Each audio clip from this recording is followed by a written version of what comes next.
Buenos días, hoy es lunes, esto es Lifters. Bueno, hoy vamos a hablar acerca de un tema muy interesante, un tema que a todos os debería de preocupar y es el tema de cómo controlar la intensidad de los entrenamientos.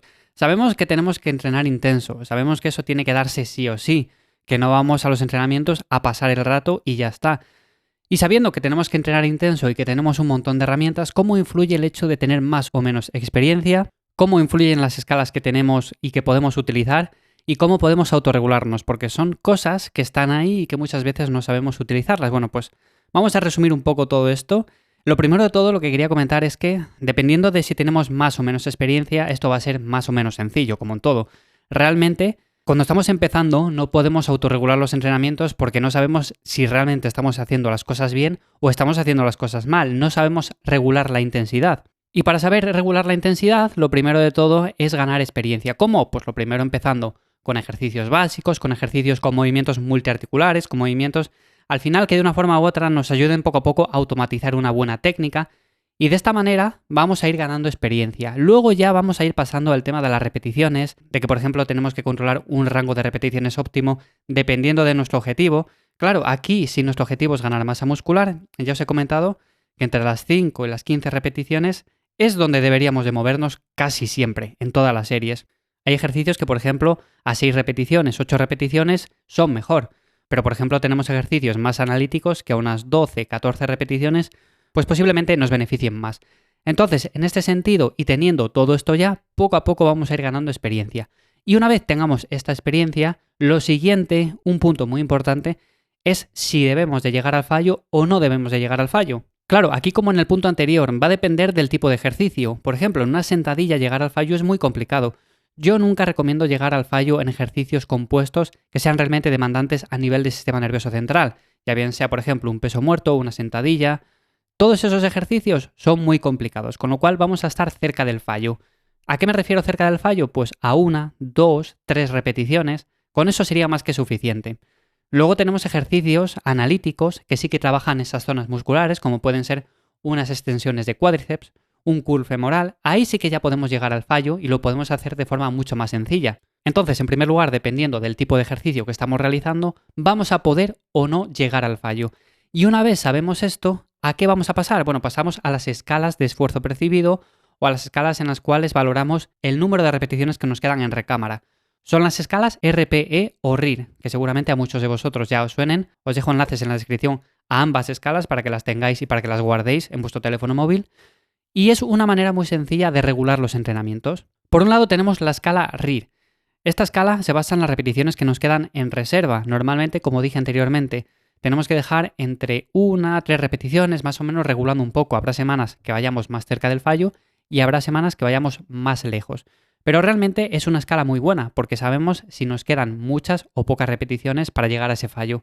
Por otro lado tenemos la escala RPE, que se basa en el esfuerzo percibido. Ambas tienen al final relación, pero realmente esta última se basa en si estamos haciendo un esfuerzo muy alto, moderado o es un esfuerzo bajo, como por ejemplo salir a caminar o dar un paseo. En este sentido, cuando entrenamos con pesas, el esfuerzo tiene que ser alto, o sea, no vale con eso de ir a entrenar y realmente hacer una serie y parece que estamos como calentando continuamente, ¿no? Entonces, cada serie que hagamos tiene que ser con un grado de esfuerzo alto. Y como digo, tiene relación con esto del RIR, porque al final un esfuerzo alto conlleva que dejemos un RIR pequeño, o sea, entre 1 y 3. Sabiendo esto y teniéndolo más o menos claro, como digo, os dejo los enlaces porque visualmente lo vais a ver mucho más claro, llega el punto de la autorregulación. Muy a menudo me llegan preguntas del estilo de ¿cómo sé cuándo estoy cerca del fallo? ¿Cómo sé si me quedan 2 o 3 repeticiones? Para saber esto, tenemos que llegar al fallo alguna vez en concreto. Si no llegamos nunca al fallo, es muy difícil. Por lo tanto, en ejercicios que sean analíticos, que sean medianamente sencillos, por ejemplo, si hacemos un curl de bíceps, fácilmente vamos a llegar al fallo.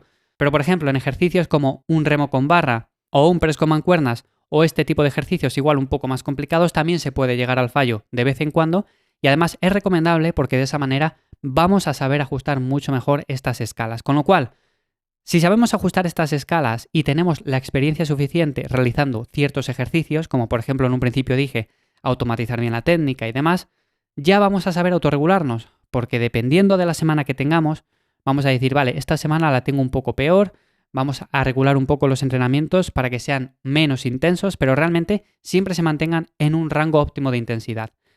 Dentro de la intensidad que podemos ir metiendo, podemos ir dejando más o menos repeticiones en recámara, podemos progresar más o menos rápido, pero realmente estamos en una franja en la cual seguimos con un progreso. Es lo que quiero decir. No, por ejemplo, hay semanas en las cuales estamos entrenando por debajo de lo que deberíamos entrenar y luego semanas en las que lo damos todo.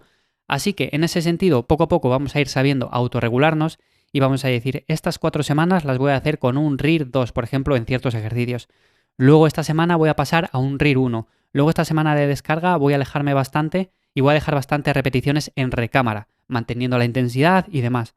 Entonces al final, como veis, todo está relacionado. O sea, no es que sean cosas diferentes, sino que al final, empezando con muy poca experiencia, tenemos que saber muy bien por dónde debemos de ir avanzando. Realmente, el error más común es cuando empezamos y ya queremos aplicar escalas como el RPE, que ya queremos autorregularnos, que ya queremos llegar al fallo en todas las series. Claro, al final eso es un Cristo que no sabemos muy bien si realmente estamos haciendo las cosas bien, luego, claro, no llegan los progresos y nos atascamos. Pero es normal, a todos nos ha pasado en un principio que todos estos conceptos nos suenan un poco a chino. Entonces tampoco pasa nada, no es nada del otro mundo.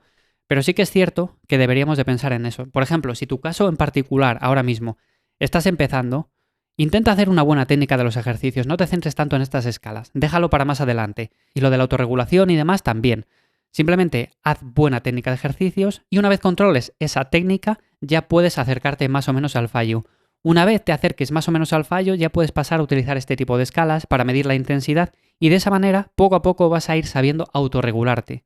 Y esto es clave, ¿vale? Esto es clave porque así poco a poco vamos a ir avanzando, vamos a ir viendo progresos y es una manera muy sencilla de marcarse unos puntos claros y unos puntos los cuales podemos ir cumpliendo. No es decir, venga, hay que hacer esto y hay que hacerlo todo a la vez cuando empecemos. Pues así es muy difícil realmente hacer las cosas bien.